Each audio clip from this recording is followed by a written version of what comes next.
ایک دفعہ کا ذکر ہے۔ ایک گاؤں میں عثمان نامی ایک نوجوان رہتا تھا اور وہ ایک غریب گھرانے سے تعلق رکھتا تھا اور اپنی ماں کے ساتھ ایک چھوٹی سی کچی جھوپڑی میں رہتا تھا۔ اس کے والد کا انتقال بچپن میں ہی ہو گیا تھا اور اس کی ماں کپڑے سینے کا کام کر کے گھر چلاتی تھی۔ عثمان دن بھر گاؤں میں مزدوری کرتا، لوگوں کے کھیتوں میں کام کرتا اور جو کچھ کماتا اپنی ماں کو دے دیتا۔ عثمان کی ایک خوبی تھی کہ وہ بہت مہربان تھا۔ وہ ہر ضرورت مند کی مدد کرتا، چاہے اس کے پاس خود کتنا ہی کم کیوں نہ ہو۔ اگر کوئی بھوکا ملتا تو اپنا کھانا اسے دے دیتا اور اگر کوئی بیمار ہوتا تو اس کے لیے دوائی لینے دوڑ پڑتا۔ گاؤں والے اسے عثمان نیک دل کہہ کر پکارتے تھے۔ ایک سردیوں کی شام جب عثمان مزدوری سے گھر لوٹ رہا تھا، اس نے دیکھا کہ گاؤں کے باہر ایک بوڑھا شخص بیٹھا کانپ رہا ہے۔ اس کے پاس نہ گرم کپڑے تھے اور نہ ہی کوئی کھانے پینے کی چیز۔ عثمان اس کے پاس گیا اور پوچھا، بابا آپ یہاں اکیلے کیوں بیٹھے ہیں؟ آپ کا گھر کہاں ہے؟ بوڑھے نے کمزور آواز میں کہا، بیٹا میرا کوئی گھر نہیں، میں ایک مسافر ہوں، راستہ بھول گیا ہوں اور اب میرے پاس کچھ بھی نہیں بچا۔ عثمان کا دل پسیج گیا۔ اس نے کمبل جو اس کے ماں نے بڑے پیار سے بنایا تھا اتار کر بوڑھے کو دے دیا، پھر اپنی جیب سے چند روپے نکالے جو اس نے دن بھر کی مزدوری سے کمائے تھے اور قریبی دکان سے کھانا خرید کر بوڑھے کو دیا۔ بوڑھا شخص بہت خوش ہوا اور اسے دعائیں دیتا رہا۔ عثمان نے کہا، بابا آپ رات ہمارے گھر چلیں، ہمارے پاس زیادہ نہیں لیکن جگہ ضرور ہے۔ بوڑھا مان گیا اور عثمان اسے اپنے گھر لے گیا۔ ماں نے بیٹے کی نیکی دیکھ کر خوشی سے اسے گلے لگایا اور بوڑھے کا استقبال کیا۔ رات بھر بوڑھا ان کے گھر رہا اور صبح جب وہ جانے لگا تو اس نے عثمان سے کہا، بیٹا تمہاری مہربانی نے میری جان بچائی، میں تمہیں کچھ دینا چاہتا ہوں۔ اس نے اپنی جیب سے ایک چھوٹی سی پرانی انگوٹھی نکالی اور عثمان کو دی۔ عثمان نے کہا، بابا اس کی ضرورت نہیں، آپ کی دعا ہی کافی ہے۔ لیکن بوڑھے کے اصرار پر اس نے انگوٹھی رکھ لی۔ کچھ دن گزرے۔ ایک دن گاؤں میں ایک بڑا تاجر آیا جو دور دراز کے شہروں سے قیمتی چیزیں خریدتا اور بیچتا تھا۔ اتفاق سے اس کی نظر عثمان کی انگوٹھی پر پڑی جو وہ اپنی ماں کو دکھا رہا تھا۔ تاجر نے حیرت سے کہا، یہ انگوٹھی کہاں سے ملی؟ یہ تو بادشاہوں کے زمانے کی نایاب چیز ہے۔ عثمان نے ساری کہانی سنائی۔ تاجر نے کہا، اگر تم یہ مجھے دے دو تو میں تمہیں اس کے بدلے اتنی دولت دوں گا کہ تمہاری کئی نسلیں آرام سے زندگی گزار سکیں۔ عثمان نے اپنی ماں سے مشورہ کیا۔ ماں نے کہا، بیٹا یہ انگوٹھی تیری نیکی کا صلہ ہے، اسے بیچ دو اور اسی دولت سے اپنی زندگی سنوارو، لیکن کچھ حصہ غریبوں کی مدد کے لیے رکھنا۔ عثمان نے تاجر سے انگوٹھی بیچ دی اور اسے بہت ساری دولت ملی۔ اس نے ایک اچھا گھر بنوایا، اپنی ماں کو آرام دیا اور باقی پیسوں سے گاؤں میں ایک چھوٹا سا اسپتال بنوایا جہاں غریبوں کا مفت علاج ہوتا تھا۔ گاؤں والوں نے عثمان کی عزت اور بھی بڑھا دی۔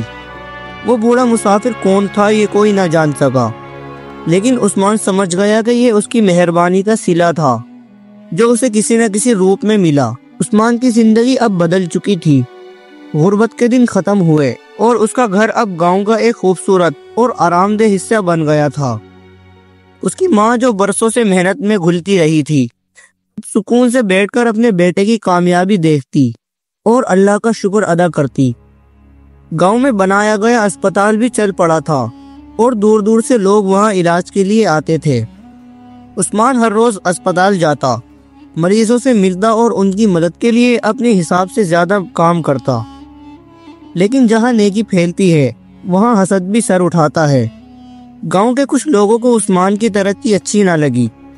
ان میں سے ایک کا نام قادر، جو گاؤں کا ایک چھوٹا تاجر تھا۔ قادر کو لگتا تھا کہ عثمان کی دولت اور عزت اس کی وجہ سے گاؤں میں اس کی اہمیت کم ہو رہی ہے۔ وہ سوچتا یہ عثمان کل تک تو مزدور تھا اور آج ہمارے سر پر چھا گیا، اس کی دولت کے پیچھے ضرور کوئی راز ہے۔ قادر نے گاؤں والوں میں افواہیں پھیلانی شروع کر دی۔ وہ کہتا عثمان نے کوئی چوری کی ہوئی انگوٹھی بیچی ہے، یہ دولت اس کی نہیں کسی اور کی ہے۔ کچھ لوگ اس کی باتوں میں آ گئے اور عثمان کے بارے میں شک کرنے لگے۔ ایک دن قادر نے گاؤں کے بزرگ بابا صدیق کے پاس جا کر شکایت کی اور کہا عثمان کی دولت حلال نہیں، ہمیں اس سے پوچھنا چاہیے کہ یہ انگوٹھی اسے کہاں سے ملی۔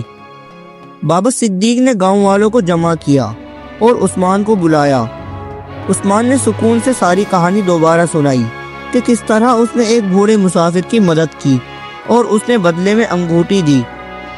بابا صدیق نے کہا اگر یہ سچ ہے تو ہمیں اس بوڑھے کی تلاش کرنی چاہیے، اگر وہ مل جائے تو سارا شک ختم ہو جائے گا۔ عثمان نے کہا میں خود اسے ڈھونڈنے جاؤں گا، میری ایمانداری پر کوئی داغ نہیں لگنا چاہیے۔ عثمان نے اپنی ماں سے اجازت لی اور اس بوڑھے کی تلاش میں نکل پڑا۔ وہ گاؤں گاؤں گھوما، لوگوں سے پوچھتا رہا لیکن اس کا کوئی سراغ نہ ملا۔ کئی دنوں کی تھکاوٹ کے بعد وہ ایک چھوٹے سے قصبے میں پہنچا۔ وہ ایک دکان پر بیٹھا چائے پی رہا تھا کہ اس کی نظر ایک بزرگ پر پڑی جو وہی کمبل اوڑھے ہوئے تھا جو عثمان نے اسے دیا تھا۔ عثمان دوڑ کر اس کے پاس گیا اور کہا بابا یہ آپ وہی ہیں جنہیں میں نے سردیوں میں اپنا کمبل دیا تھا۔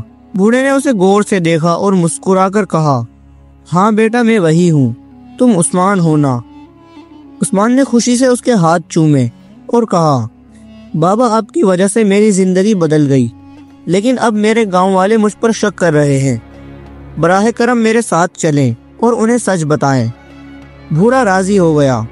جب عثمان بوڑھے کو لے کر گاؤں واپس آیا تو سب حیران رہ گئے۔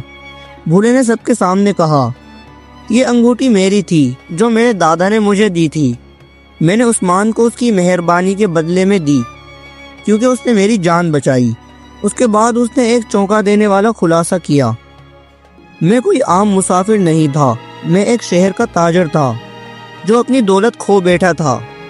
وہ انگوٹھی میری آخری نشانی تھی اور میں نے سوچا کہ اگر کوئی اس کی قدر کرے گا تو وہ عثمان جیسا نیک دل ہی ہوگا۔ گاؤں والوں نے عثمان سے معافی مانگی اور قادر شرمندہ ہو کر چھپتا پھرنے لگا۔ عثمان نے سب کو معاف کر دیا اور کہا میں نے کبھی کسی سے دشمنی نہیں رکھی، میرا مقصد صرف نیکی کرنا ہے۔ اس واقعے کے بعد گاؤں میں عثمان کی عزت اور بڑھ گئی۔ اس نے اپنی دولت سے ایک یتیم خانہ بھی بنوایا تاکہ بے سہارا بچوں کو چھٹ مل سکے۔ سالوں بعد جب عثمان بوڑھا ہوا، گاؤں والے اسے بابا عثمان کہنے لگے۔ اس کی کہانی دور دور تک پھیل گئی کہ کس طرح ایک غریب لڑکے کی مہربانی نے نہ صرف اس کی زندگی بدلی بلکہ پورے گاؤں کو متاثر کیا۔